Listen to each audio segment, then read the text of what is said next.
Chapter 41.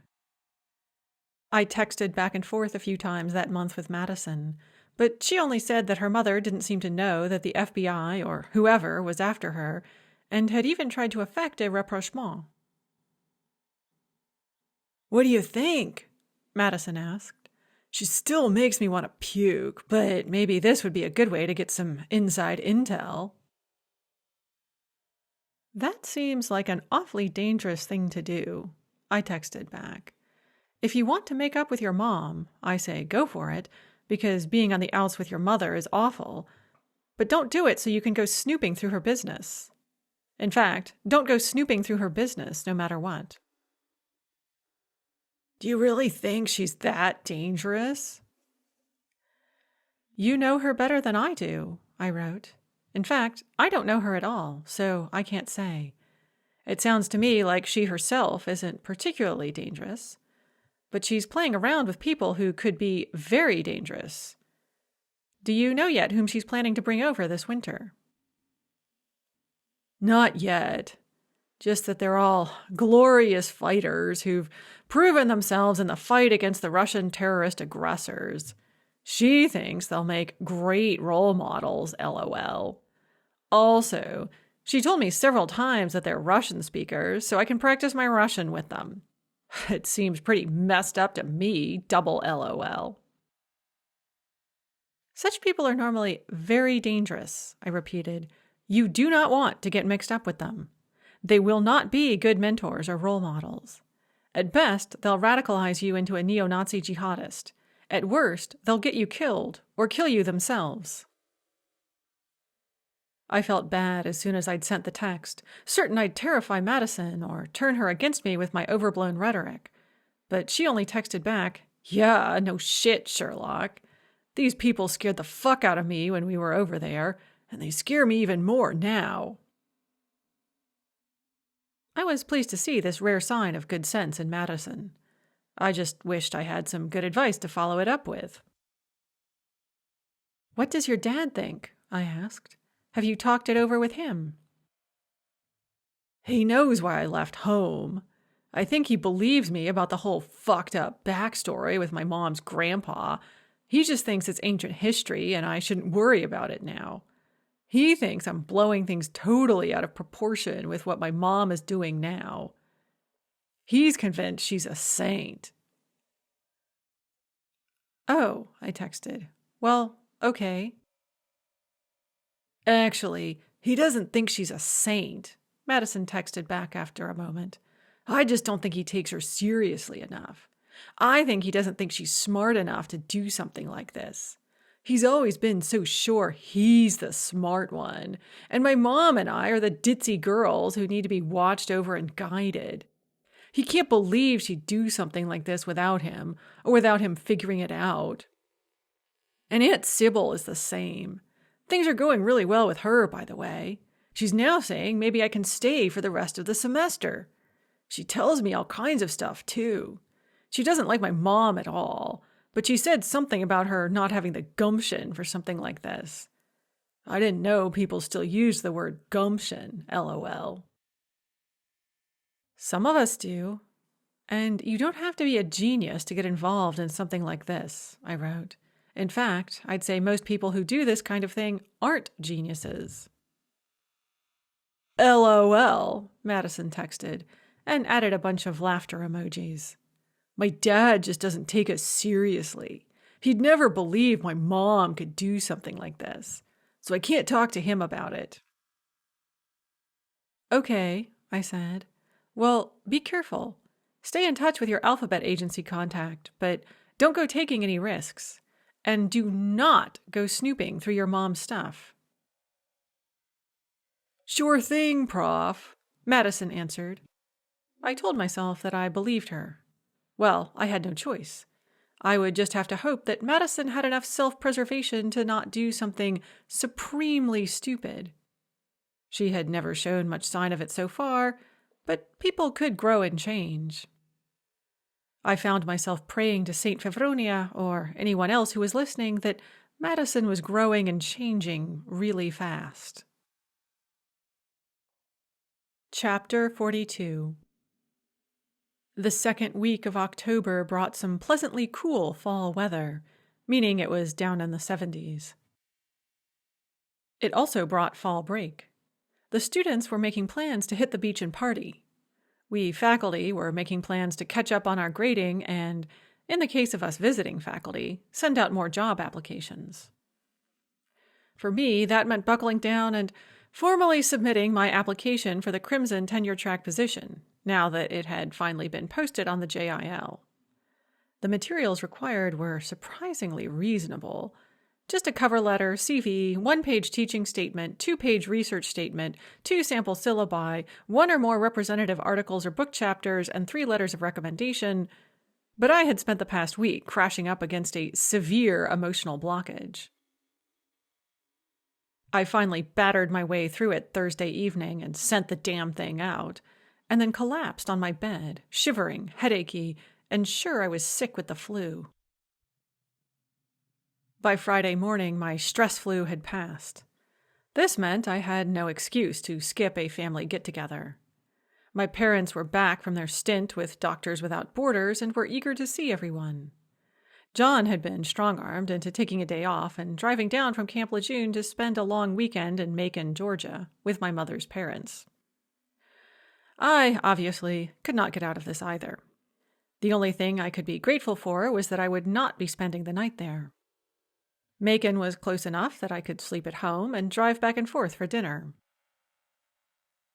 I was ashamed and somewhat puzzled by my dread. I generally got along quite well with my family, even with John, and no one got along well with John. I consulted my feelings. Was it because I knew there would be fireworks between John and our father, like there always were? Nah, I was used to that. Was it because I thought it likely John would drink too much and be a pain in the ass? Nah, I was used to that too.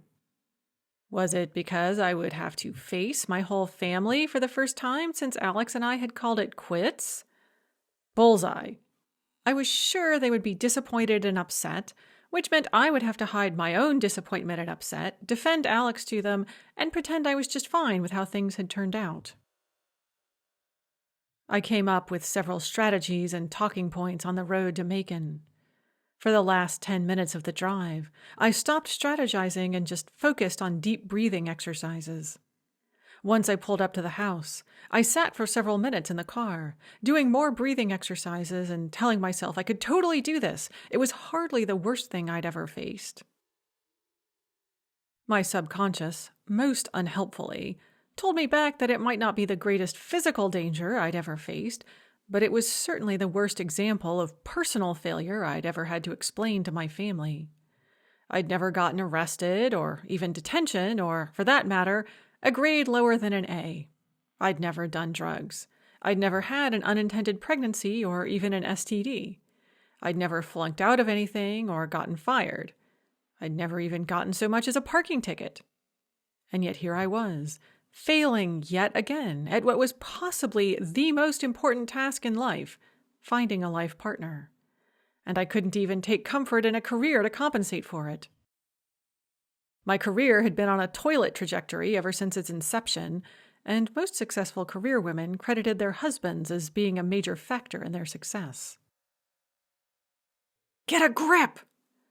My grandparents were coming out of the house, faintly puzzled expressions on their faces, like they didn't understand why I hadn't come in yet.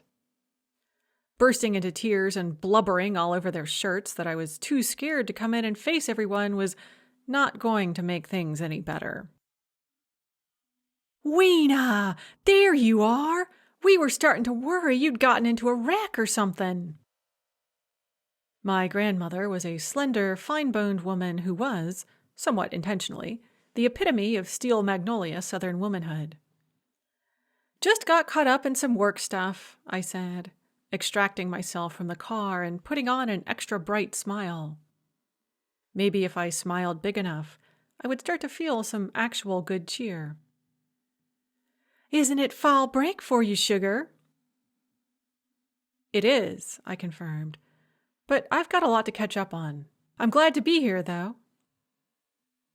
You say that now, but Vanny and Bobby have been going at it hammer and tongs over politics ever since they stepped into the house. I don't know what to do about those two, I swear.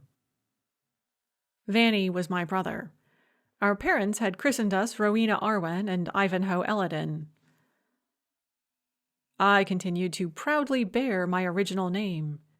John had added John as his legal first name when he turned 18 and had threatened death to anyone who called him anything else. Anyone except our grandparents, who still resolutely called us Vanny and Weena. Bobby, or Robert Halley, was our father. He and John routinely got into shouting matches over politics at every opportunity. As I stepped through the front door, I could tell that today was no exception. You cannot be serious! Our father was shouting. I know you've been corrupted by the Marines, but... Why not? Demanded John. Bush and Obama kept sending me to shitholes like Iraq and Afghanistan. I hate 'em both. Trump's promising to pull us out of all these places. You're delusional if you think he's going to deliver on his promises, our father shouted. Yeah, but maybe he'll have us invading fucking Toronto or something instead, said John. I could do with a change. I retreated to the kitchen. I had tried to convince my father many times that John loved winding him up about politics and didn't actually hold most of the political convictions he professed to espouse. In fact, I knew that he was a card-carrying Democrat. He'd shown me his party membership card. But my father, who lacked the impish sense of humor and general desire to shock the world that John possessed in such abundance, fell right into his snare every time. Interfering would only be a headache with no gain. My mother was sitting at the kitchen island, holding a glass of iced tea to her temple. She jumped up, gave me a quick hug, and poured me another glass. I promptly held it to my temple, too. What do you think? She asked. Should we go in there and break it up? Nah, I said. This is how they engage in father-son bonding. True, darling, true, but I don't know how much more of this I can take. I'll go say hi, I said. Maybe that will distract them. I set down my glass and went over to the living room. John was slouching at a recliner, a tumbler of what I was pretty sure was neat scotch in his hand. Our dad was pacing the middle of the room, gesticulating. John and I both take after our mother and our mother's father. Tall, rangy, dark hair, light eyes, typical black Irish features all around. Our father, by contrast, was small, almost delicate in comparison, with light hazel eyes, sandy hair mostly gone to gray, wire-framed glasses, and an air of near-manic energy. After spending his 20s as a hippie advocating for a new society based loosely on Hare Krishna principles, he'd decided to take a more hands-on approach starting in his 30s and become a social worker in inner-city Atlanta. It was easy to see where John and I both got our commitment to serving the greater good and having the courage of your convictions. The mere thought of spending several decades as a social worker in inner-city Atlanta sent chills down my spine. John had once confessed to me, after 7 pints of Guinness, that it sent chills down his spine, too. Neither of us were sure we'd have the iron stomach and steel backbone for it. But our father was still going strong 25 years later, helping the downtrodden and desperate of Atlanta, one person at a time. Druggies and drug dealers, abusers and abuse victims, he tried to save them all, with courage, compassion, and humility. No one, it was said, could get under his skin. Except, of course, John. Now he was running his hands through his hair, which was already standing up in tufts, and saying, I don't know what to say to you. I don't know what I can say to make you see sense. Hi, Dad, I said. Don't worry about John. He's just yanking your chain, you know that. I went over and kissed his cheek. Then I went over and gave John a high five. He grinned up at me and held up his scotch tumbler with his other hand in a sloppy salute. I know he revels in getting my goat, but you don't really think he has a point? My dad asked. He pulled at a tuft of hair sticking out over his temple for emphasis. I recognized my own self-doubt. It was nice to know where I'd gotten it from. I do, I said, and we would be wise to pay heed to it. Otherwise, we might get caught in a dangerous echo chamber. I thought about my recent deep dive into neo-Nazism. The canary in the coal mine? Should we be taking it a lot more seriously than we currently were, and asking what we could do about so many people getting radicalized? Probably. I opened my mouth to ask my dad what he knew about neo-Nazism and what he thought about it, other than the obvious, when my phone buzzed against my thigh. My dad and John were already back to arguing about Trump and the failings of the Bush and Obama administrations and how they had caused a deep disillusionment with the mainstream platforms of both parties. Behind me, I could hear my mom and my grandma talking quietly in the kitchen about dinner. My grandpa was nowhere to be seen. Probably in the back shed, hiding out from the chaos, or plotting a new practical joke. He did like his practical jokes. I hoped he wouldn't do anything that would set John's PTSD off too much. I turned so that I was slightly sideways to John and our dad and pulled out my phone. Probably it would be something work-related, and I could ignore it until Monday. It was a signal message. "Darling Ina," it read. "What do you know about your security solutions?" Chapter 43. "Not much," I wrote back. "Why?"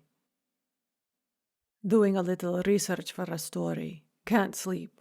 Homer, taught sales. Instead of reading the Iliad, I thought I'd check in with you. Smiley face, smiley face, smiley face, smiley face." Smiley face, smiley face, smiley face, smiley face, smiley face, I wrote back. It was a reference to the Mandelstam poem Insomnia, Homer, Taught Sales. "I've got some questions that won't let me rest, and whom should I listen to? Homer is silent. Smiley face, smiley face, smiley face, smiley face, smiley face, smiley face." Smiley face, smiley face, smiley face, smiley face, smiley face, smiley face, I wrote again, while I racked my brains trying to remember the rest of the poem so that I could come up with a witty rejoinder by quoting a line from it.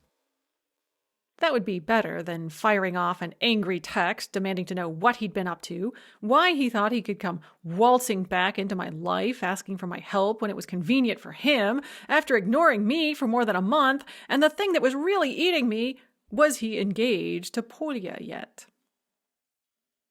I snuck a glance at John and our dad, still arguing away about politics. They paid me no attention whatsoever as I tiptoed out of the living room and through the back door, onto the back porch. By the time I got out there, another text was waiting for me. "I'm sorry I've been silent for so long, like Homer. It's been a difficult autumn. Mama really isn't doing well." "Oh no, I'm sorry to hear that. Give her my love." "Will do, smiley face, smiley face, smiley face, smiley face. That will cheer her up at least. She isn't very happy with me, but when is she ever? Smiley face, smiley face, smiley face, smiley face, smiley face. And the treatments aren't going very well here, and there's still no word on when we'll get visas, or even if we'll get visas. I won't hide it, Ina. It's very scary, waiting like this, knowing your fate is in the hands of bureaucrats who don't care about you at all. They know about Mama's health issues, and they're still moving as slowly as honey in January.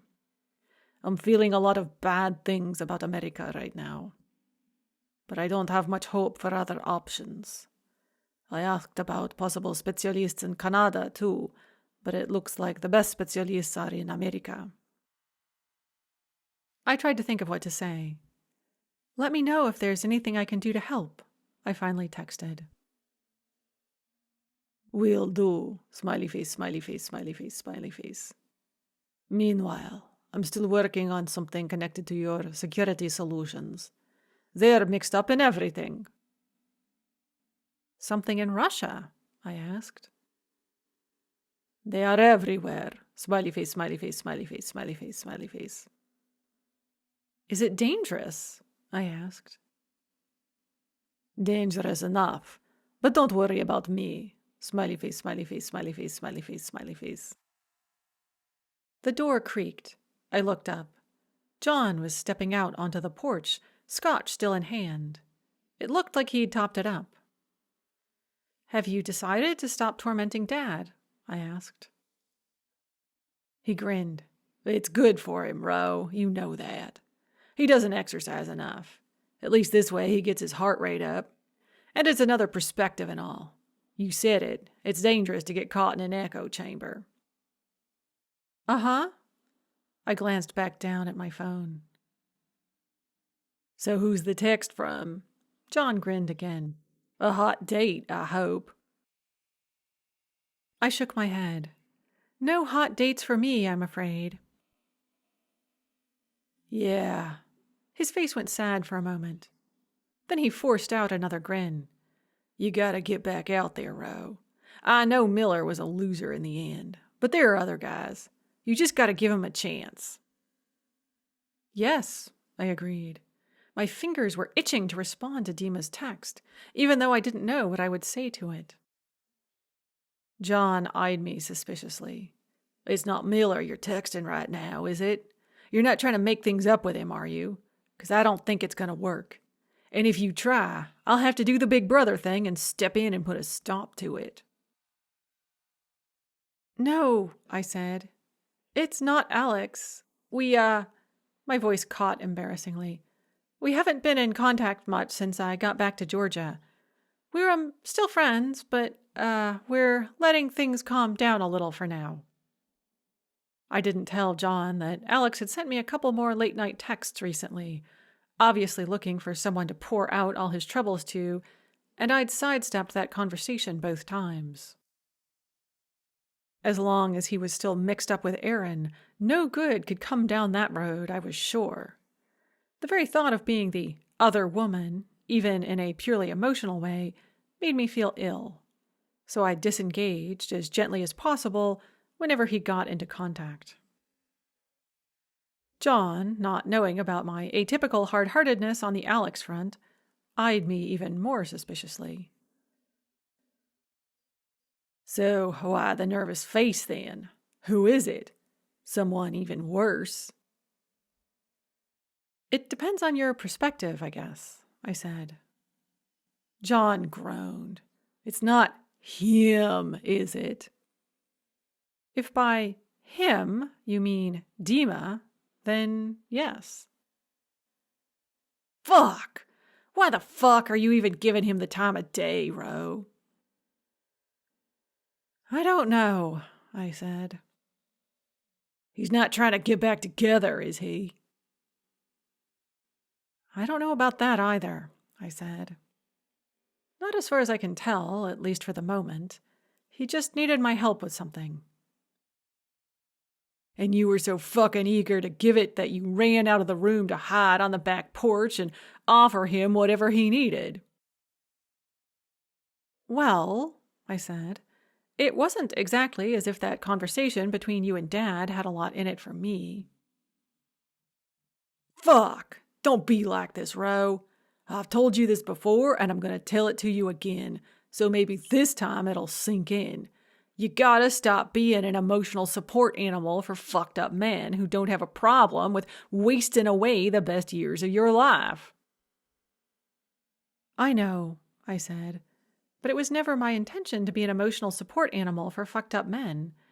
It was always my intention to find true love and start a family. It just didn't happen. Well, stop letting it happen. Stop letting men treat you like that. Put your foot down and make them toe the line. Does that work on you? I asked. Have your various emotional support animals ever managed to make you toe the line and stop wasting away the best years of their lives? That's not what we're talking about here. Yeah, it is, I said. Do you think that other men are so much different than you? Do you think I'm so much different from all the women you've screwed around with and thrown away over the years? I fucking well hope so. Well, I'm not, as is abundantly clear by an objective assessment of my current situation. John turned away to stare off across the yard, into the patch of kudzu and poison ivy affectionately known as the backwoods by my grandparents. Any woman who takes up with me isn't worth anything better, he said, not looking at me. Well, apparently that's exactly what all the men in my life have thought about me.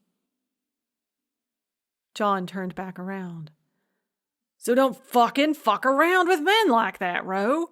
For Christ's sake, pick better men. I thought I was, I said. Now I'm starting to wonder if there are even any better men to pick. These are the good guys, John. That's what's so sad about it. You are one of the good guys, and so were they. But they still fell down on the job when it really mattered. John gestured angrily, sloshing half his scotch over his hand. That's not true. I looked at him, forcing him to hold my gaze. It is true, John. That's the tragedy. I've spent all my life as one of the good guys, surrounded by other good guys, and they've still treated me like shit at every turn. My uber-idealistic, uber-progressive workplace keeps me broke and desperate and maybe destroying my physical as well as my mental health. My uber-idealistic, uber-righteous boyfriends broke my heart and denied me the thing I wanted most from life, and the one thing I couldn't get on my own but needed their help with. My land of the free, home of the brave is a double-speaking, dystopian nightmare. That's not true, John repeated, sloshing more of his scotch out of his glass with an even angrier gesture. It's true to me, I said. John made a face like he was trying to come up with a killer retort to that, one that would prove to me once and for all how incredibly wrong I was about everything, when our grandfather called from the back shed. Weena, Vanny, can you come give me a hand for a minute? Sure, Grandpa, we yelled simultaneously. John gave me a wry grin and set down his now empty tumbler of scotch on the porch railing. We stepped off the porch and headed towards the shed. When we tried to open the door, it was stuck. Grandpa, John yelled. Grandpa, the door's latched on the inside. You gotta let us in. Hang on a minute, our grandfather yelled back. It's been acting up lately. There were some shuffling sounds on the other side of the door. Try it now, he yelled. Let's make sure it's working right from both sides. John and I exchanged glances. Cover me, Ro, I'm going in, he whispered, and turned the doorknob. This time it turned smoothly. Cautiously, so cautiously, he pulled on it. The knob flew off in his hand, and a paper snake came lunging out through the hole, striking him square on the chest. Fuck! Yelled John, slamming us both against the shed wall. It's okay! It's okay! I shouted. It's just a paper snake! John released his hold on me and gave me a shaky grin. I fucking knew, and he still got me. From inside the shed, we heard the sounds of uncontrollable laughter. Maybe I should be the one to actually go through the door, I said. I can't let a lady take the bullet meant for me, John said gallantly. He already got you. I'm going in. I brushed past him before he could catch me and stepped boldly through the door, my hands over my head in case of stray water bottles or buckets of paint. Nothing. I took another step. A buzzing, rattling sound came from the floor at my feet. I looked down and screamed, simultaneously leaping into the air and throwing myself back through the door and into John's arms. More uncontrollable laughter rang out from the inside the shed. God damn it, said John, although he was laughing, albeit rather hysterically, too. He sidled through the door, grabbed a rake on the wall next to it, and raked out the buzzing rattlesnake, which turned out to be made of rubber. Jesus Christ, I said. I don't know how much more family togetherness I can take. Chapter 44. John said he wasn't going to venture into the back shed again without full tactical gear, minesweeping robots, and air support. Eventually, our grandfather came out to meet us. He was still shaking with laughter. We were just still shaking. Apparently, my gentle hints to him that maybe he shouldn't leave booby traps for John, especially ones with explosives, hadn't sunk in yet. I wasn't too thrilled about the fake snake myself. I wasn't excessively scared of snakes, but I wasn't not scared of snakes either. I was also starting to worry that this increasing obsession with wilder and wilder practical jokes was a sign of incipient dementia. Fortunately for me, our grandmother came out then and scolded our grandfather roundly for scaring the bejesus out of me and John, sparing me from having to do it and distracting me from my fears for his cognitive abilities. Then we all trooped inside for hors d'oeuvres before supper. I managed to get in a quick text to Dima amongst all that, letting him know what was up and telling him I'd be happy to answer any questions I could. Of course, he didn't respond. I told myself not to fret over it, and braced myself for a grilling about my failed love life over cheese and crackers. But my grandmother, bless her, ignored me and turned to John, saying as she handed him a plate, "So, Vanny, how are things going between you and that girl you've been seeing?" The rest of us all sat up and pointed like bird dogs. This was the first I'd heard of it. Judging by my parents' expressions, it was the first they'd heard of it too, and they were so stunned they didn't know what to say. "Fine," John mumbled into his scotch, which he'd refilled first thing on coming back into the house. "Better than fine, it sounds like to me, if you're still seeing her," said my grandmother. "It's been going on since this spring, hadn't it?" John mumbled something that might have been an affirmative into his scotch. "Well, I sure hope we all get to meet her soon," said my grandmother. "What did you say her name was? It was something so pretty." "Camilla," John mumbled. "Camilla Rodriguez." Our grandmother beamed. "Such a lovely name. What does she look like?" John sighed. "Here, you're never going to leave it till I show you a picture, so here you go." He pulled out his phone, pulled up a picture, and showed us the screen. We all leaned in, eyes bulging from curiosity. The picture showed John with his arm around the shoulder of a woman dressed in running clothes, with a race bib on her shirt and a medal around her neck. She was a head shorter than him, with large dark eyes and dark hair pulled back in a sporty ponytail. "She just won her age division of a local 5K, John said. "She's been a competitive runner since high school, and she's training for her first triathlon." He was smiling despite his best efforts not to. "You'd love her, Ro. You both love kicking my ass on the running course. I should get you two together sometime." "Absolutely," I said, once I got my mouth unstuck from where it had been frozen in shock. "Although I'm afraid I'm not up for any running at the moment." John grimaced.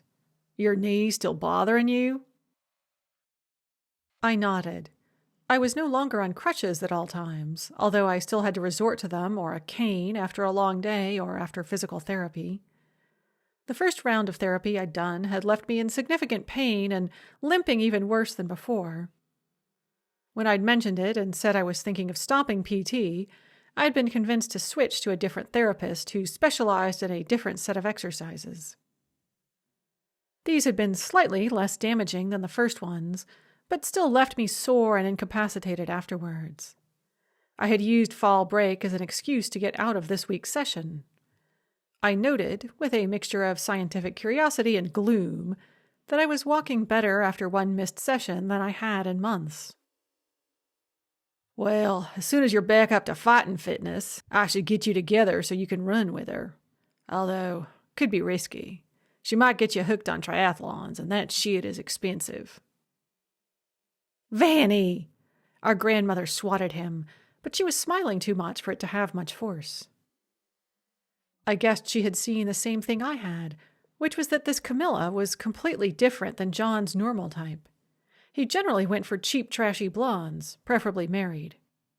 Camilla looked neither cheap, trashy, nor blonde, and I saw no sign of either a ring or a suspicious tan line on her left ring finger.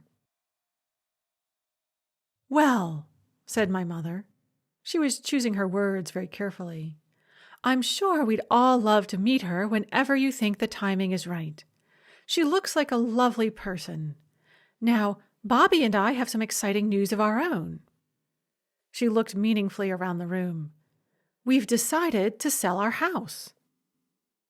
"About dang time," said my grandfather, while my grandmother said, "Praise the Lord." For the better part of 20 years, my parents had lived in a very modest Cape Cod house on a very modest piece of property that they had done absolutely nothing to improve. The whole thing was about as boring and bland as you could possibly imagine.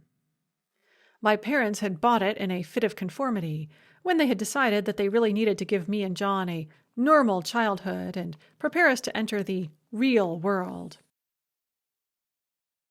John had already left for the Citadel by then, but I guess the thought counted for something. To everyone's surprise, our parents had stayed in the house ever since. It was convenient to work, they explained, and the mortgage was affordable, even for them. My grandfather had opined on more than one occasion that it was a little too dang affordable, and he'd pay for them to move to somewhere nicer, or at least safer. However, they had been untroubled by crime their entire time there. Probably everyone in the neighborhood knew there was nothing worth stealing in it. Or, my grandmother liked to say, they felt so sorry for the pitiful, neglected place that they couldn't bring themselves to rob it. She'd tried more than once to get my mother to put in a few flowers or a couple of shrubs, or at least hang up some proper drapes, but my mother always claimed she simply couldn't be bothered. The bedsheets they'd hung over the windows the week they'd moved in had worked just fine ever since. My father mowed the lawn about once a month, and that was all the decorating and landscaping they could bring themselves to do. "I know it's not from lack of knowledge or get up and go," my grandmother would say in frustration. "You built your own yurt and raised your own vegetables for years in that commune. You could at least put in a little garden bed out front." "I'm too busy with work now," my mother would say. "Besides, I got tired of it. Gardening isn't fun anymore when it's the only thing putting food on the table for your children." "You can still go to the grocery store if you plant a few pansies," my grandmother would say, "or even some squash and beans." "I just can't be bothered," my mother would say. "I need a break from all that." But now she was telling us that they had found a little plot of land out of town and had just made an offer. "That'll be a heck of a commute into the city," my grandfather said. "Oh, well, I haven't been talking about it because it's not quite settled yet, but it looks like I'll be setting up practice as a GP in the town nearby. A proper small-town doctor. It'll be a nice change." This announcement was greeted with more shock. Not that we thought my mother would be a bad small-town doctor. We just had never expected her to do something so eminently sensible. "Well," said my grandfather, once he'd recovered a little, "that sounds great, hon. So are you planning to build your own place on this plot of land? That'll be nice. Do you have any plans drawn up yet?" "Oh, yes." My mother's face was glowing with enthusiasm now. "Bobby and I have been talking about it, and we've decided it's time to get serious about reducing our environmental footprint, so we're going to hand-build a tiny home out of reclaimed materials." My grandfather groaned. My grandmother shook her head and tisked. John gave a bark of laughter and went over to kiss our mother's head. "You sure are a weirdo, Mom," he said, "but I wouldn't have it any other way. Probably in 20 years' time, we'll all be doing the same thing. So if you need any help, let me know. I can pick up some tips for when the apocalypse comes and I need to get serious about survival." Our mother patted his hand. You really are a good boy, she said. We'd love your help, I'm sure. And Camilla's welcome to come see the place any time you care to bring her. We'll be building a guest house as well. You can tell us what you'd like to have in it. I thought John would say something about how there was no way in hell he'd be bringing Camilla over, but he only grinned and said, sure, whenever they were ready to show him the place. I guess miracles can happen, I told myself. Now even John is settling down. Can I be far behind? Chapter 45. I escaped after supper and went home to Fevronia, who seemed happy to see me after my absence. She was not a sweet and cuddly cat. In fact, she could best be described as bloodthirsty and vicious. But she had stood by me in thick and thin, which was more than I could say for most of the others in my life. I was aware that she had stood by me mainly because I kept her locked in the apartment, but that still had to count for something, right? The next morning, I headed back over to Macon for an entire day of family togetherness. John and I were supposed to do some work around the yard. Our grandparents were still pretty spry for people well into their 80s, but they preferred to leave the heavy lifting to us as much as possible. Actually, it would be more accurate to say that John had browbeaten them into agreeing that they would leave the heavy lifting to us. If they'd had their druthers, they'd probably be out there doing their own roofing. But our grandfather had thrown his back out one too many times, and our grandmother had a tendency to get her spells when it got too hot, which was about 9 months of the year in Georgia. So, in a rare moment of unity, John and I had stood strong together and insisted. When I showed up that morning, John was already mowing the lawn and my mother was weeding the front garden bed. The sounds of vigorous sawing and hammering came from the back shed. "It's Bobby and your grandfather," my grandmother told me when I got out of the car and nodded towards the noises. "They're building some kind of prototype for something in the tiny house Bobby thinks he wants to build. Or, rather, I should say, your grandfather is building it." No doubt. My father liked to dream up designs. He was less good when it came to the actual physical implementation of them. I had occasionally seen him with a hammer in his hand in my childhood, but 90% of the time that had been 30 seconds before some kind of catastrophic accident that at best involved losing a thumbnail and at worst meant a trip to the ER. The rest of us had learned to keep him away from tools of all sorts for everyone's sake. "He's planning to hire a builder for the actual house, right?" I asked. "He's not planning to build it himself." My mother, who'd gotten up from weeding and come over to us, sighed. "He wants to build it all with his own 2 hands, she said. "And I do too, for that matter. It would be very rewarding, don't you think? I don't know if you remember the yurt, Rowena." "I remember," I put in quickly. "That was awesome. But I thought you built it." "I did. Bobby just helped a little. And it turned out pretty well, if I do say so myself.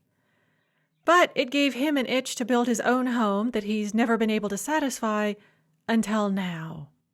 She sighed again. "I can do some of the build for the house, but I can't do everything. As it's currently planned, it will involve welding, plumbing, electricity, all kinds of skill sets I don't possess and don't feel like learning. But your father is now talking about taking welding classes." She trailed off as my grandmother and I stared at her in horror.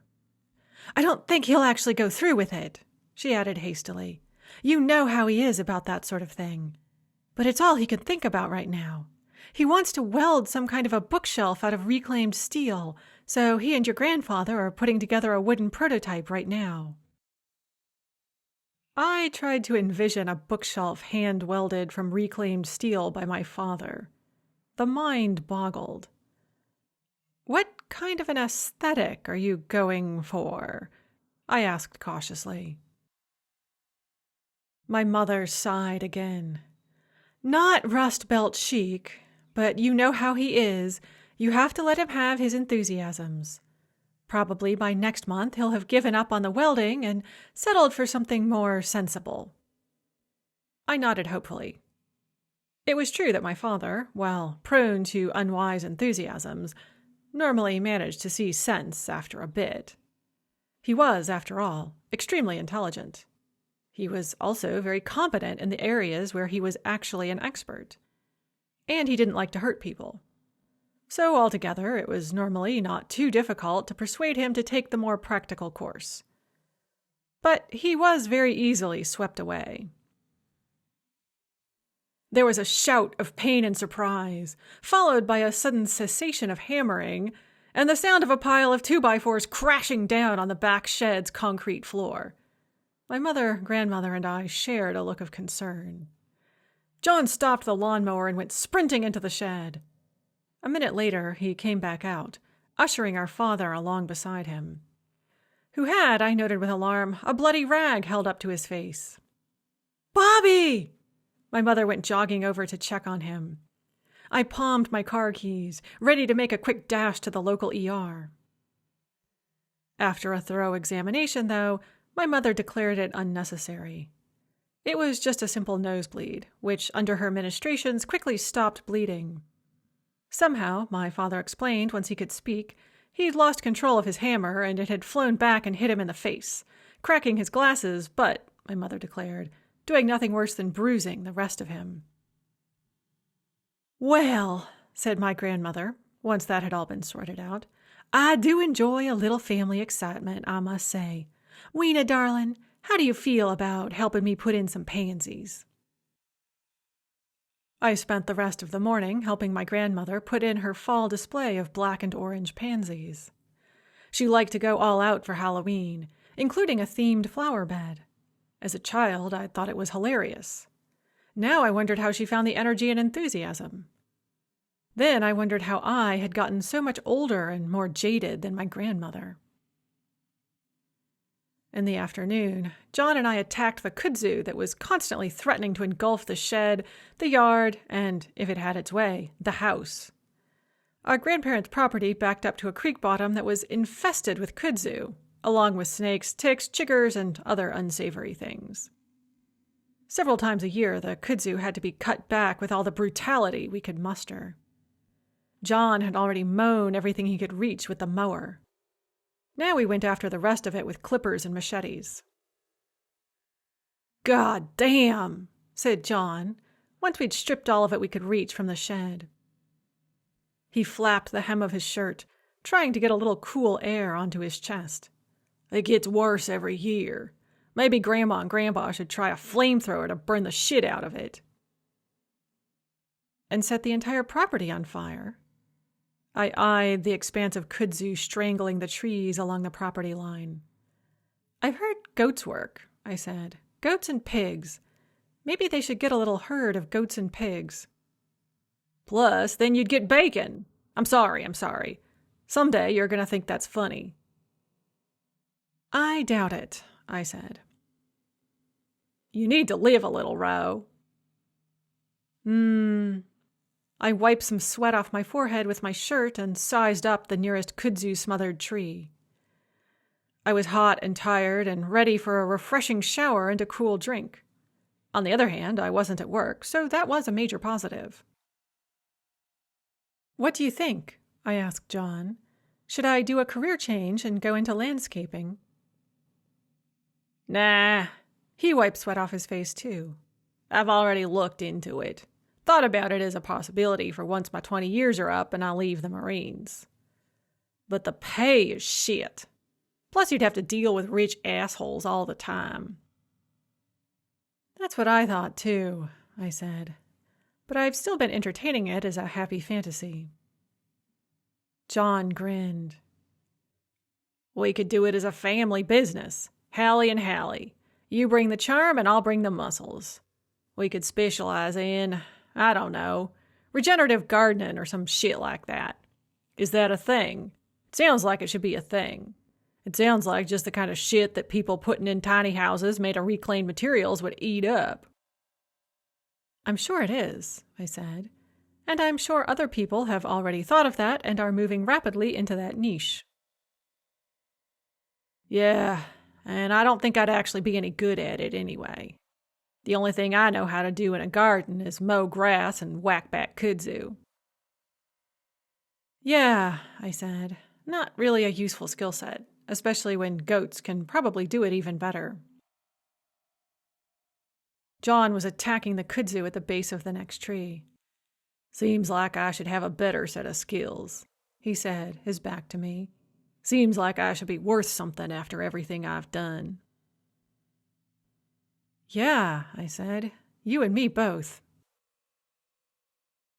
But so far, the only places I've found that might be interested in me are law enforcement and private security. Uh-huh, I said. And if it's something you are interested in, Brian Michaels has offered more than once to help out. Brian Michaels was the chief of campus police at Crimson.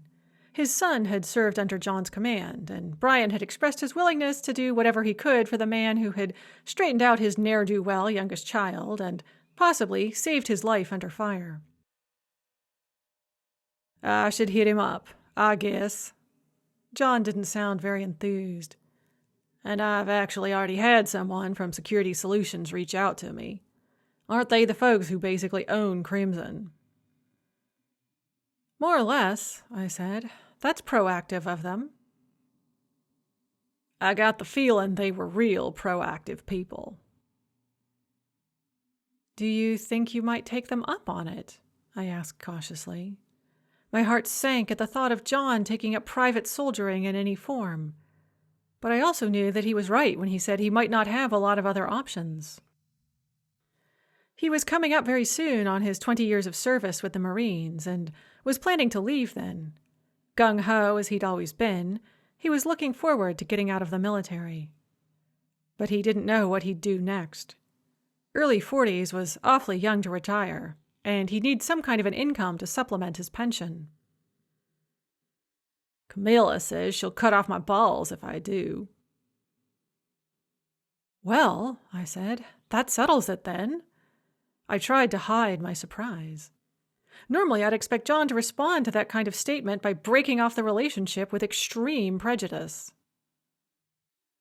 Yeah, she's had a few run-ins with them before because of her law firm, and she pretty much spits with rage whenever their name comes up. She's trying to get me to go to law school instead. I hoped I was able to refrain from gaping like a fish. Are you thinking about it? I finally managed to ask. I'd never thought about it before, but once she suggested it, I started to think, yeah, maybe I could be a lawyer. I mean, I'm no brain like you, Ro, but I'm not a complete idiot. I could probably get through law school, and there's a lot of work that needs doing out there. Uh-huh, I said, still trying to hide my shock. You mean like social work kind of work? It sounds stupid when you say it like that. No, it doesn't, I put in quickly. I think you do a great job of it, if that's what you want to do. I'm still thinking about it. Don't tell anyone, okay? Not until I've thought about it some more. But Camilla thinks it would be great for both of us. In that case, she might have a point, I said. And I'm sure you'd do great in law school. And I'd bet you'd make a great lawyer, too. The thought had never occurred to me either, but now that I considered it, I could totally see John as a hard-charging lawyer. My phone pinged. I stopped attacking the kudzu to pull it out of my pocket. Darling Ina, said the text, I really have a lot of questions about security solutions. Can we talk? Chapter 46. Uh-oh, said John.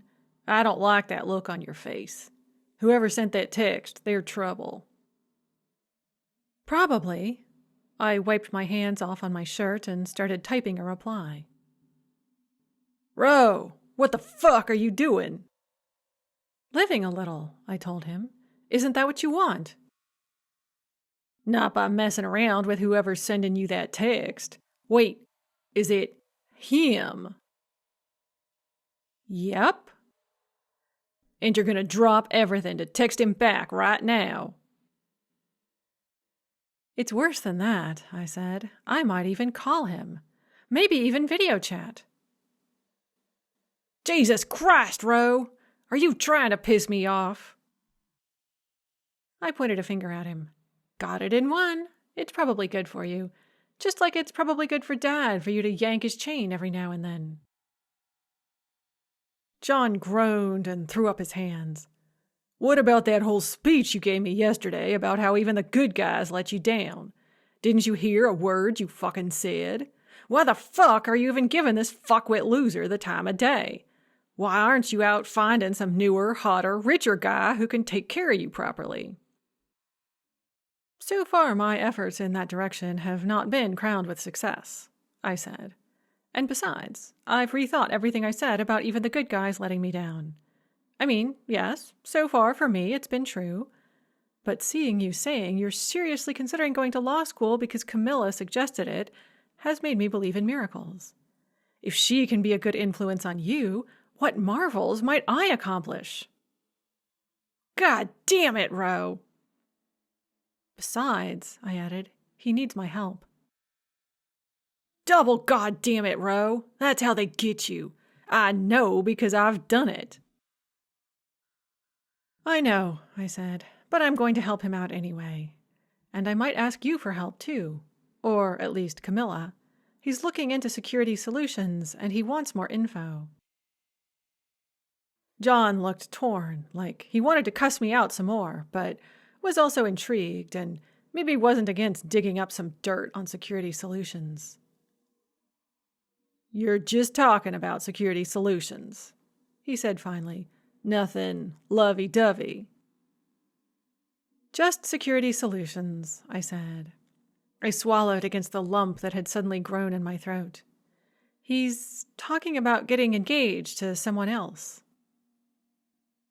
John looked even more torn, as relief and rage chased each other across his face.